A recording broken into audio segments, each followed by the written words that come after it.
Днес ще ви покажа 3 лесни рецепти само с 3 основни съставки. Ще направим шоколадови бисквити, картофена палачинка и печени чушки с яйца и сирене. Да започваме! Първата рецепта е шоколадови бисквити. За тях са ни необходими само какао, пудър захар и белтъци. Получават се ароматни, меки отвътре и с леко хрупкава коричка отвън.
Следващата рецепта е хрупкава картофена палачинка. Приготвя се само с картофи, яйца и зелен лук.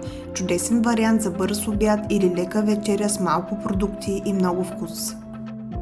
Обелваме 4 картофа и ги настърваме на едро ренде. Посоляваме и изстискваме добре излишната вода.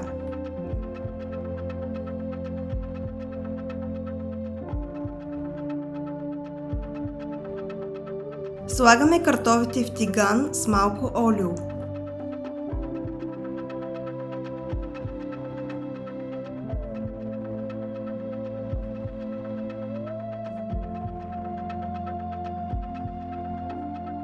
Готвим на среден огън, покрити с капак. Оставяме за около 8-10 минути, докато се запържат отдолу. Разбиваме 2 яйца и ги изсипваме отгоре.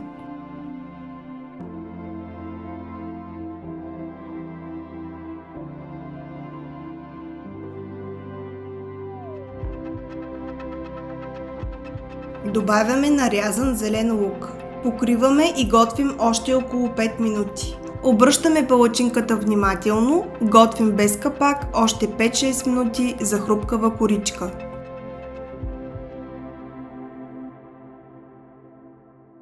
Хрупкава отвън и мека отвътре. Картофена палачинка с 3 съставки е готова. А сега идва и последната рецепта за днес. Печени чушки с яйца и сирене. Само няколко продукта, малко подготовка и получавате вкусно ястие, което е подходящо както за обяд, така и за вечеря. Разрязвам 4 чушки на половина и ги почиствам.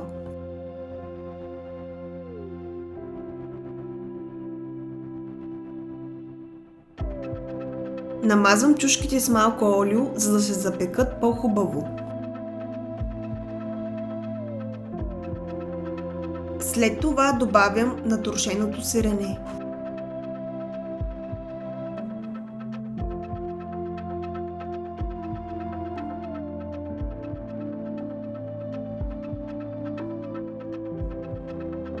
Чупвам по едно яйце във всяка чушка и подправям с малко сол и черен пипер.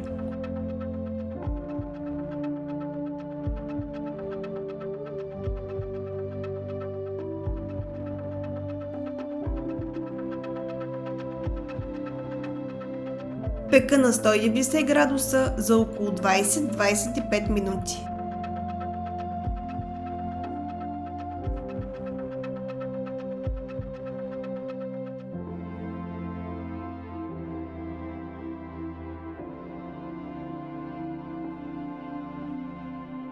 Получава се много вкусно и лесно. Коя от трите рецепти ви хареса най-много? Напишете ми в коментарите. Ако видеото ви е било полезно, харесайте го и се абонирайте за още лесни домашни рецепти. Благодаря, че гледахте!